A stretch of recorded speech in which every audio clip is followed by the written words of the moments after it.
Quad देशों के पहले वर्चुअल सम्मेलन में कल पहली बार चारों सदस्यों के नेता शामिल हुए और चीन को संदेश दे दिया कि चीन के खिलाफ क्वाड का मोर्चा पहले से कहीं ज्यादा संगठित है।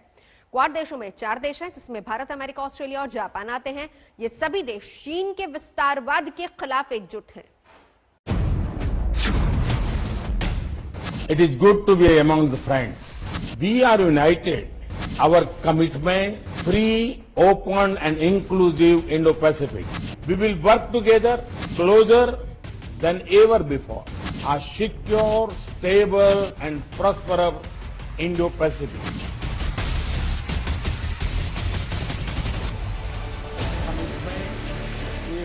प्रधानमंत्री नरेंद्र मोदी के ये एक शब्द चीन को मिसाइल हमले की तरह लगे होंगे, जिसने ड्रैगन के विस्तारवाद के जनक शी जिनपिंग को भी झकझोर दिया होगा।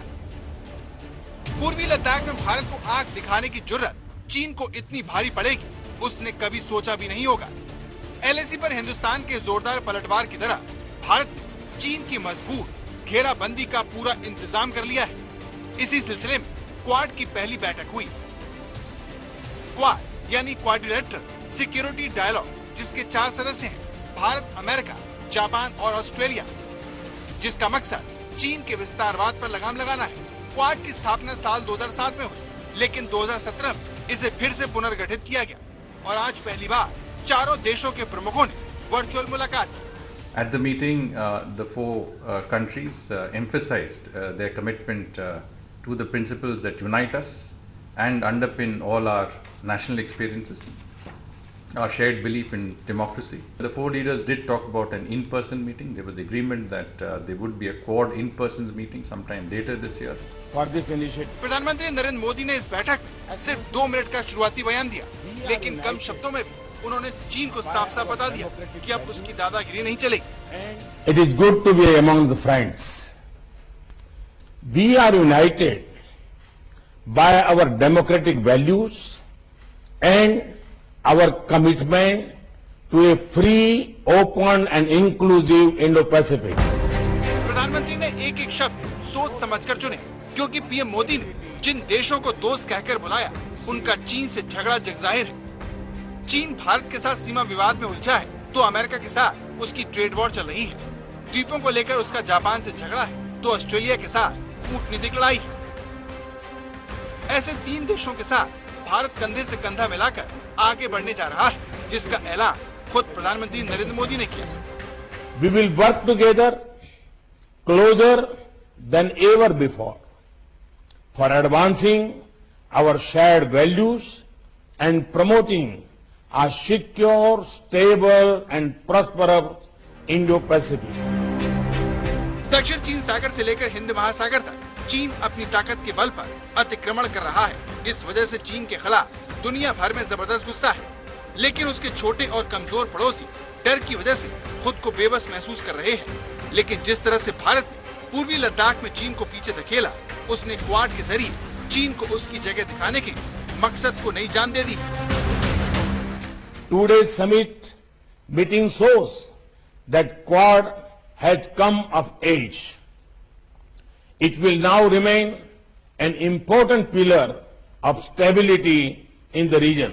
क्वाड के 8 मिनट के ओपनिंग सेशन में जिस तरह से चारों देशों के नेताओं में गर्मजोशी देखने को मिली, उसे देखकर चीन के राष्ट्रपति शी जिनपिंग जरूर परेशान हुए होंगे। और बहुत प्रश्न उठाए जा रहे थे जो जब वो उनका चुनाव हो गया था, जो उनका रवैया कैसा रहेगा चीन के विरुद्ध, क्वाड के मामले में कैसा रवैया रहेगा, इंडो पैसिफिक के मामले में कैसा रवैया रहेगा।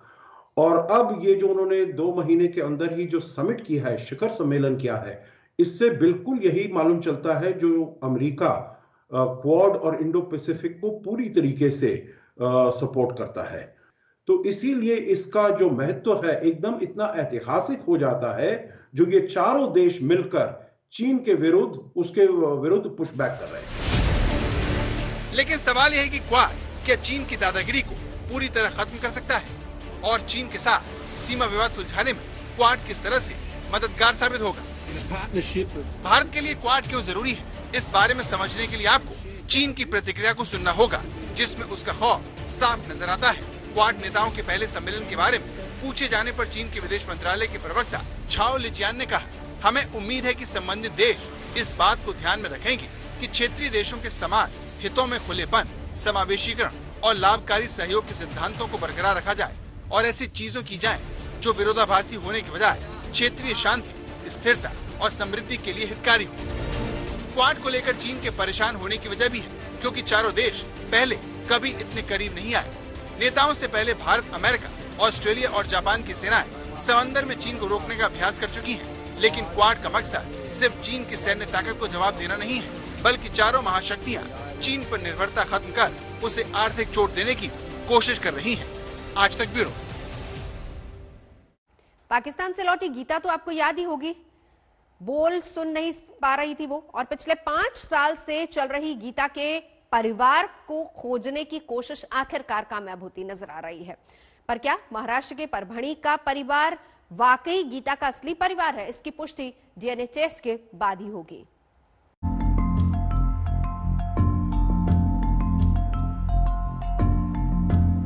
महाराष्ट्र के परभणी में सब्जी बेचने वाली मीना दिनकर पांडरे गीता की मां हो सकती हैं। 29 साल की गीता 5 साल पहले पाकिस्तान से भारत लौटी है। तब से गीता अपने माता पिता की तलाश में न जाने कितने परिवारों से मिली है। अब जाकर गीता की तलाश खत्म होती दिख रही है। गीता से मिलने पर मीना की आंखों से आंसू बहने लगे। गीता को कुछ समझ नहीं आया कि मीना ने क्या कहा। वो सिर्फ साइन लँग्वेज ही समझती है। पोरगी 3 वर्षाची होती तेव्हापासून गेली। आम्ही किती शोध केला, ती भेटलीच नाही आणि पाठीमागं कोणी नाही। आम्ही मीच काम करून खायची, कामाला जायची। मग ते कामामध्ये ध्यान नाही दिलं आणि म्हणलं येईन म्हणून किती गाडीने येईन पाहिलं पण कुठंच नाही सापडली। मीना पांडरे के पहले पति की मौत हो चुकी है। अब वो दूसरी शादी करके औरंगाबाद के पास बस गई हैं। मीना के मुताबिक गीता जब 4-5 साल की थी तो वो घर के बाहर उनके पीछे पीछे आ रही थी। उन्होंने उसे डांट कर घर वापस लौटने के लिए कहा। वो घर नहीं पहुंची। गीता का फोटो नहीं था, इसलिए उसकी पुलिस में भी रिपोर्ट नहीं लिखवाई गई। गीता को पाकिस्तान से लाने में पूर्व विदेश मंत्री सुषमा स्वराज ने बड़ी भूमिका निभाई। गीता अब तक इंदौर की एक एनजीओ आनंद सर्विस सोसाइटी के साथ रह रही थी।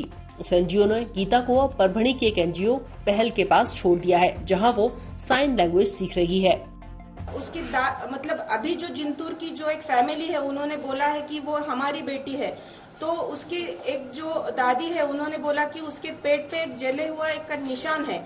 तो वो हमने टेस्ट किया, चेक किया, तो वो कुछ तो भी पॉजिटिव आ रहा है। तो हम ऐसे सोच रहे हैं कि बाद में जब उसका मेंटली प्रिपेयर्ड हो जाएगी कि वो ये मेरी फैमिली है, मुझे इनके साथ जाना है, तब डीएनए रिपोर्ट किया जाएगा। गवर्नमेंट की तरफ से ग्रीन सिग्नल आएगा कि हाँ आप उसको सुपुर्द कर दीजिएगा, उसका भी मेंटली प्रिपेयर हो जाएगी, तब उसको दिया जाएगा। पिछले 5 साल में उत्तर प्रदेश, बिहार, तेलंगाना और राजस्थान के कम से कम 1 दर्जन परिवारों की स्क्रीनिंग की गई थी, जो खुद को गीता का रिश्तेदार होने का दावा कर रहे थे। अब माना जा रहा है कि हो सकता है गीता परभणी से सचखंड एक्सप्रेस में बैठकर अमृतसर चली गई हो और फिर वहां से समझौता एक्सप्रेस से लाहौर पहुंच गई हो। गीता को पाकिस्तान में एक समाज कल्याण संस्था ने रेस्क्यू किया था। 2015 में गीता को भारत लाया गया। परभणी से दिलीप माने और औरंगाबाद से इसरार चिश्ती के साथ आज तक ब्यूरो। ममता बनर्जी कल देर शाम अस्पताल से उनको छुट्टी मिल गई और अब वो घर आ गई है। 14 तारीख से ममता बनर्जी फिर से एक्शन में होंगी, चुनाव प्रचार करेंगी व्हील चेयर पर। आखिर ममता की चोट पर हो रही वोट वाली पॉलिटिक्स क्या है, इसको भी समझना बहुत जरूरी है। तो ममता के बार बार कहने पर फिलहाल एसएसकेएम अस्पताल ने छुट्टी दी है। कहा है कि आप निगरानी में रहेंगी, 1 हफ्ते बाद वापस से चेकअप के लिए बुलाया गया है। लेकिन अब ममता बनर्जी वापस चुनावी मैदान में, एक्शन में, लेकिन इस बार प्रचार होगा व्हील चेयर पर।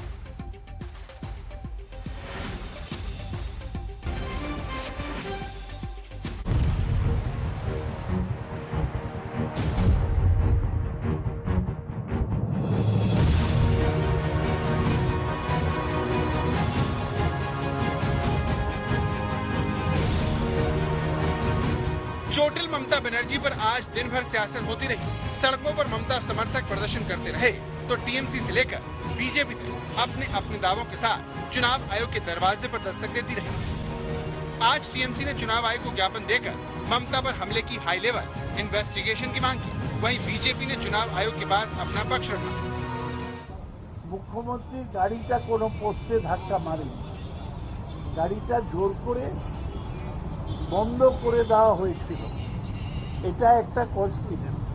দুঃখিত যে দিন নরেন্দ্র মোদী বলেছিলেন 7ই মার্চ নন্দীগ্রামে গেলে দিদির স্কুটি উল্টে যাবে।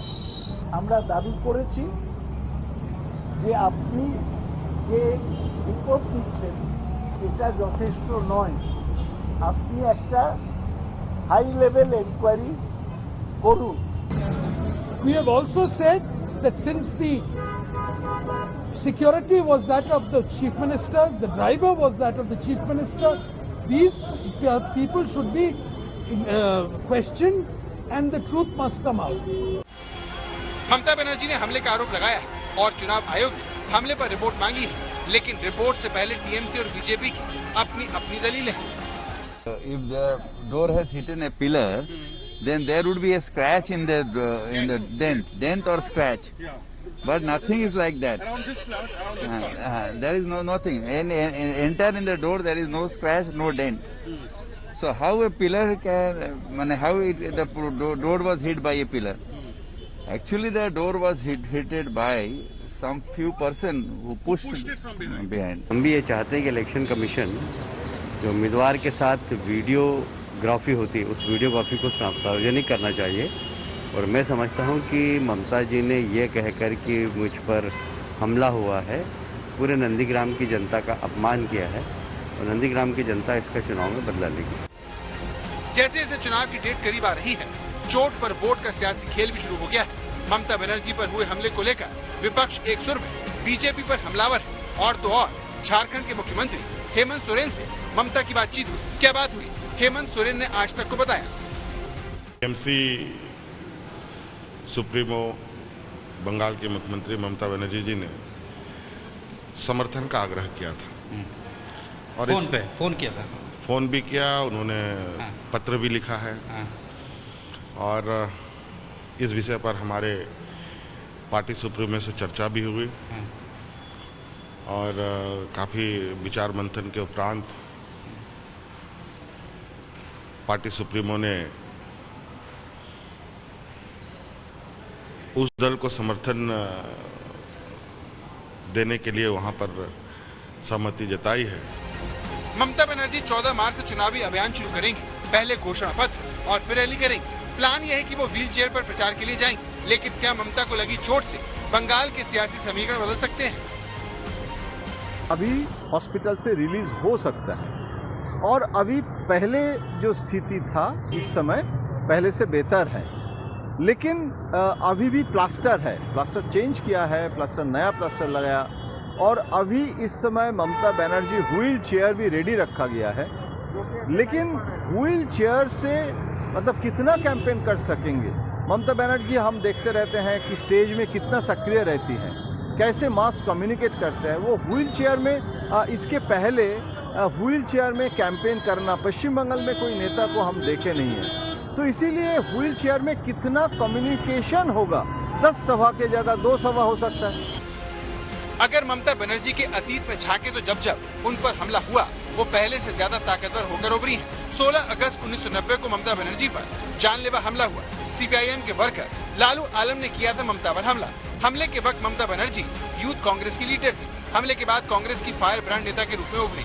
1993 में ममता पर सीएम ज्योति बसु के सामने हमला हुआ। राइटर्स बिल्डिंग के सामने घसीट कर बाहर निकाल दिया गया। राइटर्स बिल्डिंग वाली घटना के बाद ममता बनर्जी चर्चा में आ गई। 2006 और 2007 में नंदीग्राम सिंगूर के वक्त हमले की कोशिश हुई। परिणाम ये हुआ कि साल 2011 में ममता सरकार में आ गई।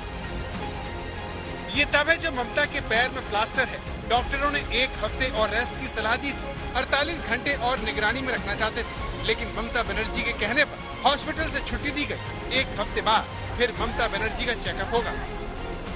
And local UN condition decided in favor of keeping her for another 48 hours for observation, but due to her repeated request, decided to discharge with appropriate advices and instructions. वक्त का पहिया एक बार फिर घूमा है। आरोप यह है कि ममता बनर्जी पर हमला हुआ और हमले में पैर की हड्डी टूट गई। लेकिन ममता बनर्जी चोटिल होने के बावजूद व्हील चेयर पर प्रचार करेंगे। इतिहास गवाह है, ममता पर हुए हमलों ने उन्हें सियासी रूप से मजबूत किया। तो क्या ममता को लगी चोट का फायदा मिलेगा जैसा पहले मिला है? ये बड़ा सवाल है। इंद्रजीत कुंडू, कोलकाता, आज तक। एक शब्द है गारंटी। आप जब कोई सामान खरीदते हैं तो दुकानदार से यही सवाल पूछते हैं कि इसकी गारंटी कितनी है। सामान की गारंटी उसकी कीमत तय करती है, लेकिन राजनीति में जीत की गारंटी नेताओं की लोकप्रियता का मीटर तय करती है। हम आपको नंदीग्राम में उसी लोकप्रियता की जंग के बारे में बताएंगे जो कि ममता और शुभेंदु के बीच में है।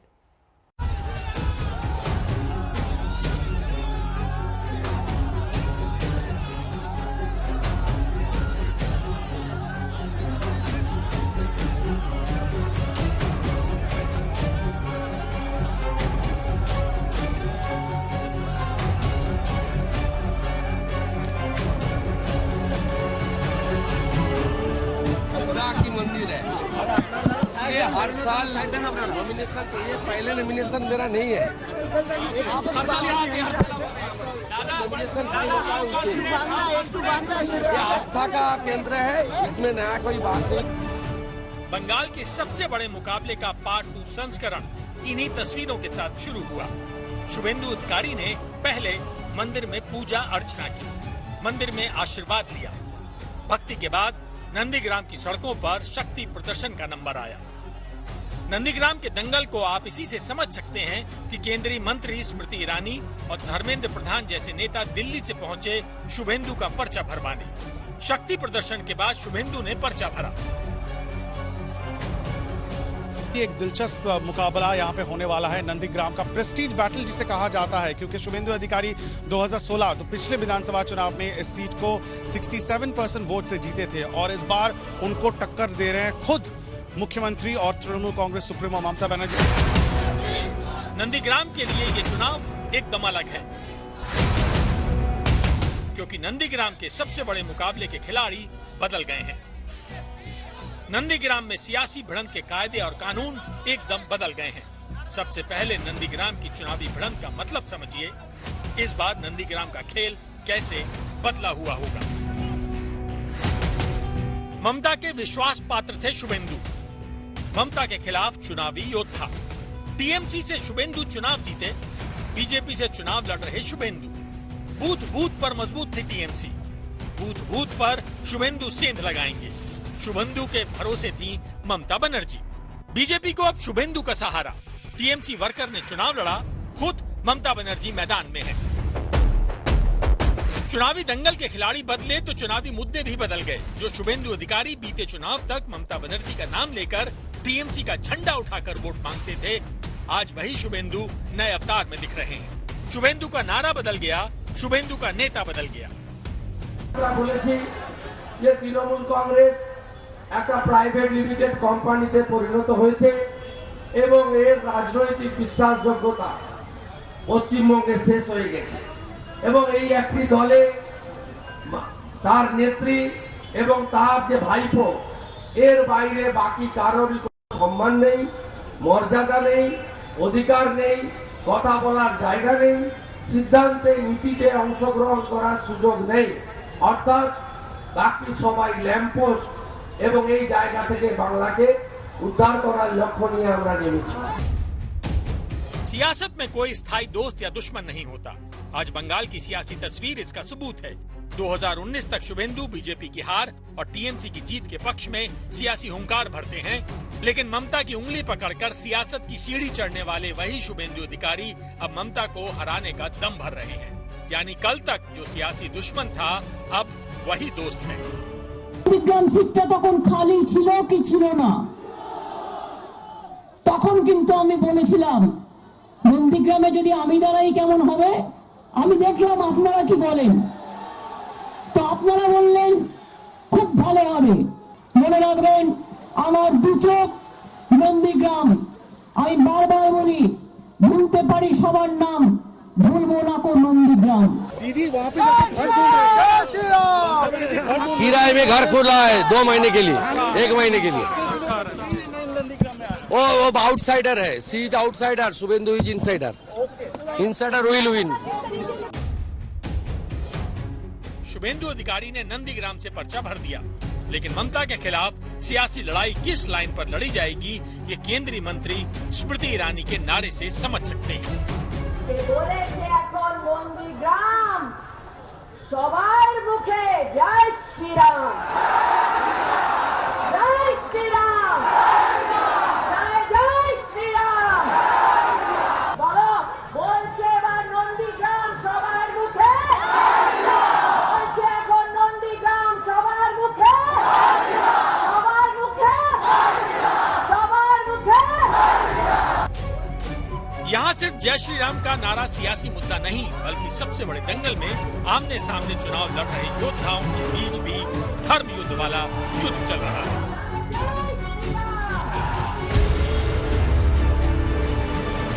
देवी सर्वभूतेषु मातृरूपेण संस्थिता।